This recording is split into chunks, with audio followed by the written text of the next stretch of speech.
Well, I thought my day was over until my friend Red sent this to me over on VGC.com, well, VideoGamesChronicles.com. Link below in the description section. Take-Two CEO Strauss Zelnick says $50 for Red Dead Redemption on Switch and PS4 is commercially accurate.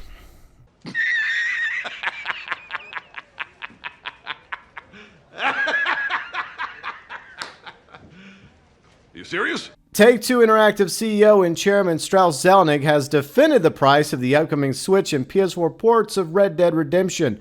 Take-Two publisher Rockstar Games announced on Monday Red Dead Redemption will be coming to Switch and PS4 August 17th digital and then physical releases on October 13th. It was announced that the game would cost $50 US, £40 in the UK, and also include Undead Nightmare. IGN asked Zelnick why the game was given the price point, especially considering that it's already available on Xbox via backwards compatibility for $30, along with an additional $10 for Undead Nightmare, $40 total. Zelnick replied, "That's just what we believe is the commercially accurate price for it." Okay, let's look at this again. Even though the point was made, on the Xbox, as I talked about yesterday, $30 US for the main game, an additional $10 for Undead Nightmare. Plus, you get access to Red Dead Redemption multiplayer on Xbox, which this version of Red Dead Redemption lacks. It's only single player for the main story and Undead Nightmare. But Zelnick believes that this is commercially accurate price-wise.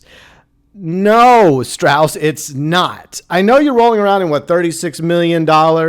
You got 36, your buddy Sladoff got 36 as well. But yeah, it's not accurate at all. After the Take-Two EVP of Finance, Hannah Sage, pointed out that the Switch PS4 versions also included Undead Nightmare, Zelnick added that Undead Nightmare was a great standalone game in its own right when it was originally released, so we feel like it's a great bundle for the first time and certainly a great value for consumers. No, the better value, Strauss Zelnick, is the Xbox version, which is $10 cheaper, and you can also play Red Dead Redemption multiplayer.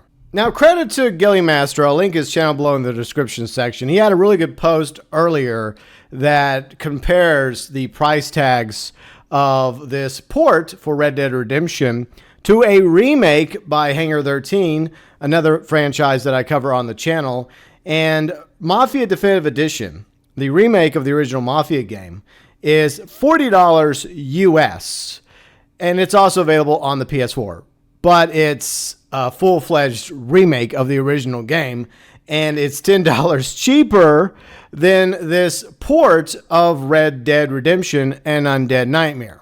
And just like Gilly Master points out, it's the same company. Like Hangar 13 is under 2K, under Take-Two. Rockstar, under Take-Two. And yet, I think 2 years ago is when they released Mafia Definitive Edition. It was part of the Mafia trilogy, along with remasters of Mafia 2 and Mafia 3. If you just wanted Mafia Definitive Edition, the remake, you would only have to pay $40 US for it. And it's a pretty faithful remake. So tip of the hat once again to Hangar 13 for an amazing remake. So a smaller studio like Hangar 13 was allowed to make a remake of one of their popular games from the early 2000s, Mafia City Lost Heaven. But on the flip side, you have a much larger studio like Rockstar Games that has 10 studios across the world and way more employees and has made way more money. And they're not even allowed to make a remake of Red Dead Redemption, where Hangar 13 was allowed to make a remake of Mafia.